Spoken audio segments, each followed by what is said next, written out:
Continuamos ya con la parte final de Hacia el Encuentro con Dios. Como saben, cada semana con un invitado, esta vez nuevamente el Padre Pierre Martínez, a quien le agradecemos que esté con nosotros. Él es sacerdote del Instituto del Verbo Encarnado. Padre, una vez más, gracias por toda esta rica explicación histórica, teológica y luego también un poco mística, ¿no? Que hemos entrado a lo que significa la Virgen del Carmen. ¿Qué más podríamos decir, Padre, para avanzar en este último bloque? Bueno, pienso eso, entonces ya tenemos el fundamento, ¿no? Fundamentos bíblicos del Antiguo Testamento, del Nuevo Testamento, fundamentos teológicos claros, determinados de quién es María Santísima, de quién estamos hablando, cuando hemos dicho que María es justamente aquella que está inserta en la redención, en la historia de la redención, en la historia de la salvación, no solamente del tiempo de Jesús, sino posteriormente al tiempo de Jesús, la que acompaña a los cristianos. Pues eso es el fundamento, ¿no?, de la Virgen del Carmen. Y después, la realidad mística de la Virgen del Carmen, ¿no? Ella nos lleva a una vida, no una vida monótona, a una vida rutinal, ¿no?, cristiana, sino al encuentro verdadero y auténtico con Cristo, el autor, ¿no?, el sembrador del jardín, ¿no? Aquel que justamente siembra la buena semilla para que se generen en el jardín de Dios esas flores que tienen que crecer, que tienen que volverse fuertes, grandes y que tienen que dar justamente el buen olor de Cristo, como decía, para parafrasear un poco el Nuevo Testamento y todas las cosas que estamos diciendo, ¿sí? Bien, entonces, ahora vamos a la práctica, ¿cierto? Porque todas esas cosas son cuestiones de orden teórico y nos ayudan mucho a entender esto, pero la vida cristiana es también práctica, ¿cierto? O sea, es algo que es importantísimo en nosotros, el practicar la fe, el hacer las cosas que nos pide la voluntad de Dios, ¿no? O sea, el vivir la fe, que es a veces lo más difícil, porque a veces somos muy buenos teóricos, pero nos cuesta mucho el vivir. Bueno, pero justamente para eso tenemos auxilios, ¿no? Sabiendo justamente nuestra fragilidad, Dios nos ha provisto de auxilios. Y es muy interesante porque eso también da para otro tema enorme y lindo, que es la pedagogía de Dios con nosotros, ¿no? Cuando se ha encarnado, cuando nos ha dado los sacramentos. Dios sabe cómo somos. Nosotros no somos ángeles, tampoco somos animales, ¿no? Sabe Dios que nosotros somos seres humanos, que tenemos cosas muy lindas porque vienen de Él, de ser imágenes y semejanza de Dios mismo, pero también hay cosas en donde nosotros somos muy frágiles por la inclinación del pecado original, por nuestra propia naturaleza caída, ¿cierto? Y también por nuestra propia debilidad de lo que somos, ¿cierto? Somos seres humanos y no somos más que esto. Entonces, Dios ha querido enseñarnos, guiarnos, ¿no?, como un maestro que nos va llevando por un curso.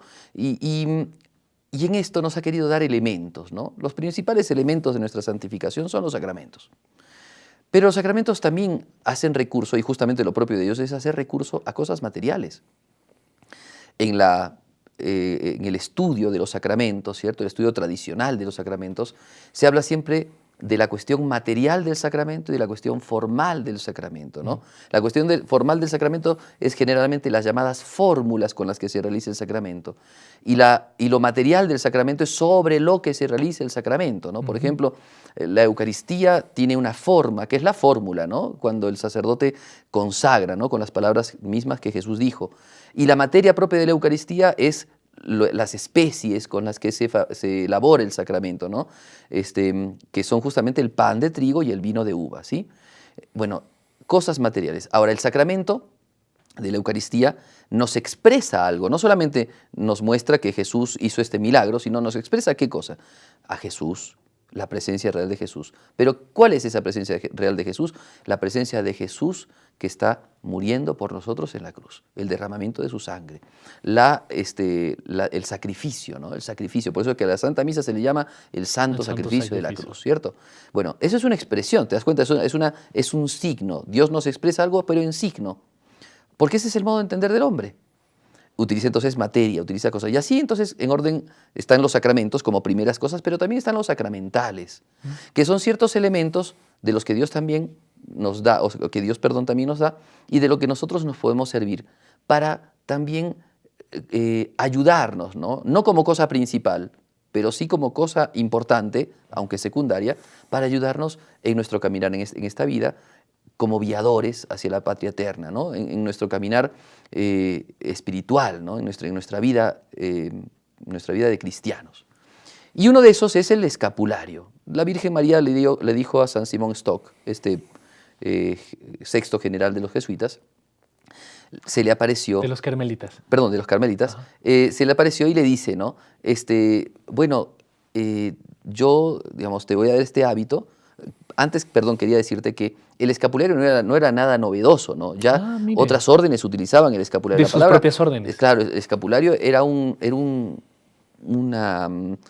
tela que se utilizaba muchas veces para cuando se tenía que trabajar. Tenías el hábito y para no ensuciar el hábito te ponías eso, porque la palabra escapulario viene de escápula, que significa hombros, lo que se pone en los hombros. ¿Ya? Ya. Digamos, perdone la comparación tan burda, pero digamos como un... como un mandil, eso. Una cosa así. Empezó primitivamente así. Después las órdenes, principalmente monacales, empezaron a utilizarlo para significar lo que cargaban, o sea, la ley que ellos llevaban.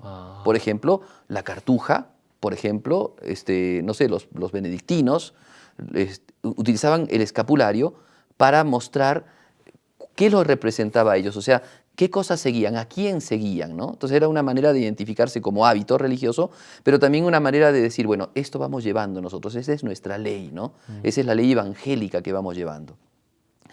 Entonces, cuando le da el escapulario, la Virgen a San Simón Stock, ya estaba el tema del escapulario, no es que la Virgencita inventó el escapulario, ya existía, pero justamente el modo de reconocerse de los carmelitas iba a ser ahora con el manto de la Virgen.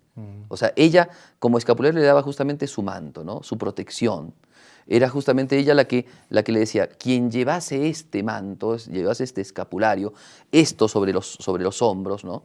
Entonces, esta persona va a tener la protección de María en el momento de la muerte. No va a ver el infierno, va a alcanzar la vida eterna. Entonces, podemos decir que en resumen, porque lo que quiere decir es esto, aquella persona que muera usando el escapulario va a morir en gracia, porque no hay que apartarlo esto de la doctrina tradicional de la Iglesia, de lo que nosotros, o sea, no es que llevando el escapulario, aunque yo haga de mi vida miserias, yo me voy a salvar, ¿me entiendes? No, María no contradice a su propio hijo. Por supuesto.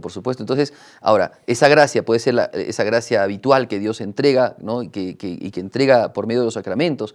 Ahora, podría ser que una persona también no haya vivido o no esté en gracia de Dios y por una especial misericordia de Dios le conceda esa gracia de la perseverancia final en el momento de la muerte por la devoción al escapulario. Podría ser también, pero no es sin la gracia. O sea, lo que quiero decir es que siempre es con la gracia de Dios. Es como lo de siempre, ¿cierto?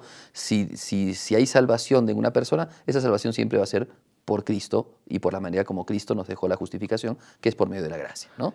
Correcto. Entonces hay que tener cierta disposición y coherencia de vida. Tal cual. Porque, a ver, pasa que lo vemos en vehículos, en deportistas, en personas que hasta pueden llevar un rosario a los hombros o esto, y no necesariamente significaría que me cumple automáticamente esto como un talismán. Exactamente. Hay una gran distinción entre lo que es un talismán, entre lo que es un amuleto, llevar un conejito, la patita del conejito, llevar, no sé, alguna cosa, una herradura, un guairuro, lo que sea, a lo que la Virgen nos dice, ¿no? O sea, porque además el que lleve el escapulario se compromete a determinadas cosas, ¿no? Padre, ¿pero se puede prestar esto a eso?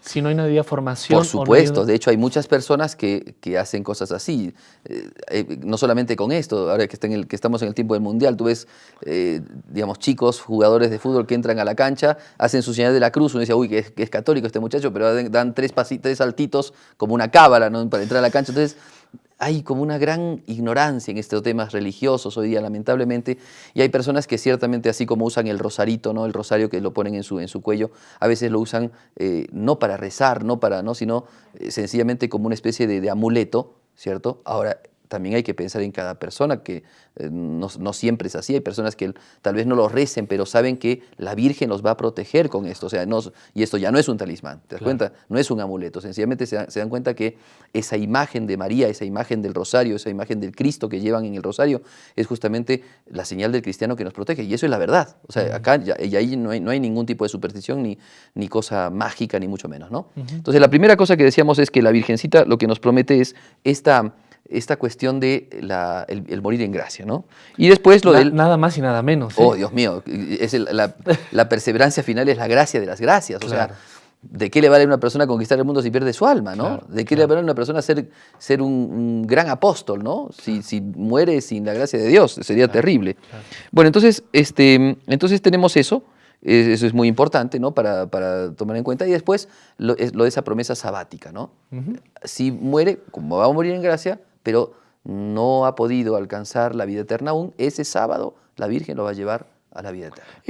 Entonces, es esa la imagen, padre, porque en varias imágenes que se ve la Virgen del Carmen, se ve ella como entre el fuego, como sacando almas. Claro. Un poco, ¿cómo se explica eso?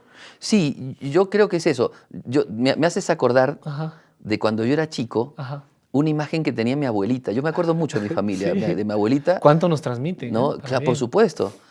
Y me acuerdo mucho, era chico y tenía una imagencita de la Virgen y que estaba sacando del infierno, se veían las llamas del infierno, Claro, se veían unos niños jóvenes, sí, niños, sí. y se veía justamente con el escapulario, Ajá, ¿no? Que tenía la Virgen, ajá, con el escapulario que ajá, iba sacando las almas, ¿no? ajá.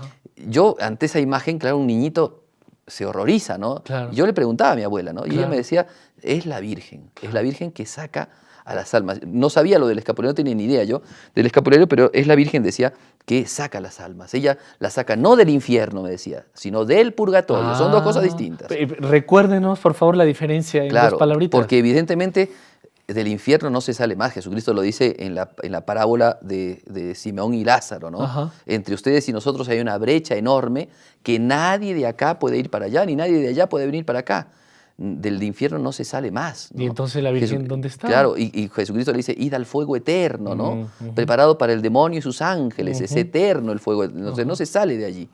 Pero el purgatorio es otra cosa, y está también revelado en la Sagrada Escritura. El purgatorio, digamos, aunque los protestantes lo nieguen, que está bien explícitamente nombrado en la Sagrada Escritura. O sea, no dice la palabra purgatorio, pero se habla de ese lugar en donde el alma tiene que conseguir, ¿no?, la purificación. Una persona que murió, aunque en gracia de Dios, pero con pecados veniales, que no ha terminado de purificar.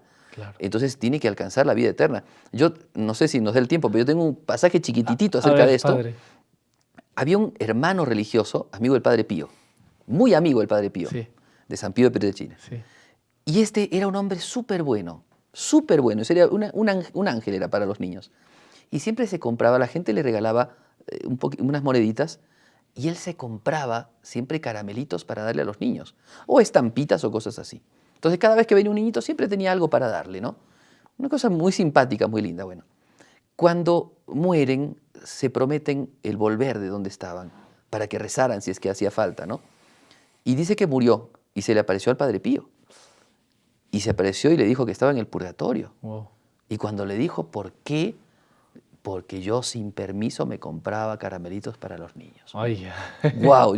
¿Te imaginas? Sí, O sea, es que es cierto, Claro. en la obediencia religiosa y en la pobreza religiosa, uno tiene que hacer las cosas que Dios nos manda, Dios nos pide, o en ¿no? cada vocación, ¿no? Claro, Que tenemos, entonces ¿no? ahí evidentemente la llamada libertad de espíritu, pero esa libertad de espíritu está unida también a esa obediencia que Jesucristo nos enseñó. San Pablo dice, aprendió con la obediencia, aprendió con el padecimiento a obedecer. Muchas veces tenemos que morir a nosotros mismos en esta cuestión de la obediencia, en cuestión de la pobreza. No solamente los religiosos, sino también los laicos. Así es, esposo, Por esposa, supuesto. padres, hijos, trabajadores, jefes. Claro, entonces mira, pequeñísimas cosas. Y decía que estaba ese hermano que era un dulce, pienso que un hombre angelical, sin embargo, estuvo en el purgatorio tal vez muy brevísimo tiempo, pero estuvo en el purgatorio por esas pequeñas cosas, imagínate, ¿no? Caramba. Imagínate, bueno. Bueno. Pero bueno, entonces Ahí ahora vamos. con el tema del escapulario, Sí. la Virgen dice, bueno, ese hermano lleva el escapulario, la Virgen el sábado ya lo saca del purgatorio, por exclusivo amor y devoción, ¿no? Eso también, como decíamos, implica una cuestión interna en la persona, ¿no? Que el cristiano que lleve el escapulario se compromete. ¿Y a qué se compromete? Si yo llevo el manto de la Virgen, llevo el hábito de la Virgen, me comprometo a parecerme en las virtudes a la Virgen. Wow. Esa es la espiritualidad carmelitana. Esa es la espiritualidad del cristiano. Entonces, humildad, claro, pero humildad como María. Y una auténtica devoción a la Virgen, ¿no? En general. Por supuesto. Me habla, por ejemplo, de la caridad. Sí, caridad, pero caridad a ejemplo de María, ¿no? Y así, todas las virtudes cristianas, ¿no? La fe, la misma esperanza, la servicialidad, el buen trato, ¿no? La amabilidad, la magnificencia, la magnanimidad, todas las virtudes como María. Qué maravilla. Padre, nos queda un minuto o menos. Bien. ¿Cómo podemos resumir entonces para que la gente diga, ya, bueno, padre, sí me ha convencido, pero ¿qué hago? Dos cositas concretas. Por favor. Primero, llevar el escapulario. Sí.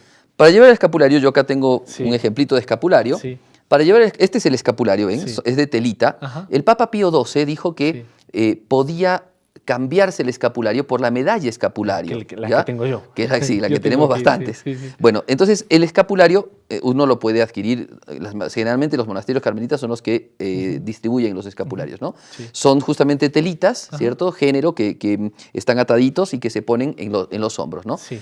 Eso tiene que ser bendecido e impuesto. Solamente el sacerdote lo puede hacer. Entonces da una bendición especial e impone el escapulario. O sea, le impone el hábito. ¿Cualquier sacerdote o hay que ir a un- Cualquier sacerdote lo Correcto. puede hacer, no hay ningún problema. Ajá. Ahora, ¿qué medallitas son? No son cualquier medallita, son las medallitas que tengan al Sagrado Corazón, ¿sí? Y por otro lado a la Virgen María, que puede ser de cualquier advocación, pero esas son las medallas escapularias. Entonces uno puede llevar.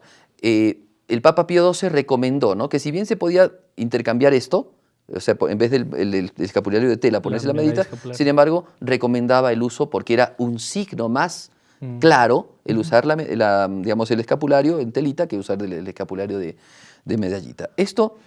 Este tema del uso del escapulario, está hablando de un papa, ¿no? Pío Claro. XII Ajá. lo decía. Pero también, por ejemplo, el Papa Pablo VI en la Marialis Cultus decía que una expresión auténtica de la devoción del cristiano a María era el rezo del rosario, el uso del escapulario. Ah. Así que también el Papa, después del Concilio Vaticano II, el Papa Pablo VI nos está diciendo esto. Entonces esto es una cosa muy linda, ¿no? ¿Te das cuenta? Se usa el escapulario, entonces siempre, llevarlo siempre, rezarle, entonces también esto es importante, se gana indulgencias con el uso del escapulario. Ajá. Por ejemplo, el Día de la Virgen del Carmen, ¿cierto? El 16 de julio es el Día de la Virgen del Carmen. Ese día, los que llevamos el escapulario ganamos indulgencias. También el Día de San Simón Stock, me parece que es el 16 de junio, me parece que es, también se puede ganar indulgencias. El Día de Santa Teresa, de San Juan de la Cruz, de Santa Teresita del Niño Jesús, el Día de todos los santos carmelitas, el Día de San Simón, perdón, ya lo dije, San Simón Stock, ahora no me acuerdo. ¿Qué otro más? Se pueden ganar por el escapulario, por el uso del escapulario, se puede ganar indulgencias. Qué maravilla. ¿Ya? Entonces se ganan indulgencias. También entonces decíamos las promesas del escapulario, que son justamente esas dos. Y después lo que nosotros podemos hacer, decíamos en orden a vivir bien el escapulario, la confesión frecuente, la vida cristiana que tenemos que llevar, las virtudes cristianas, ¿no? Con mérito. Padre, vamos a ver si producción nos da otro espacio para continuar, pero tenemos muchos temas más y le agradezco esta rica explicación. Nos tenemos que despedir y le pedimos la bendición sacerdotal en nombre de la Virgen también para los oyentes y televidentes. Muy bien, el Señor esté con ustedes. Y con tu espíritu. Les bendiga el Señor Dios Todopoderoso en el nombre del Padre y del Hijo y del Espíritu Santo. Amén. Nuestra Amén, Señora del amén. Carmen. Ruega por nosotros. Padre Pierre, hasta pronto. Muy bien, buenísimo. Gracias amigos oyentes y televidentes, gracias al equipo técnico. Ahora Kelly Karen nos apoya, Jorge Linares en la producción y aquí Hernán Villavicencio. Hasta la próxima, si Dios quiere, Nuestra Señora del Carmen también, en este espacio de Hacia el Encuentro con Dios.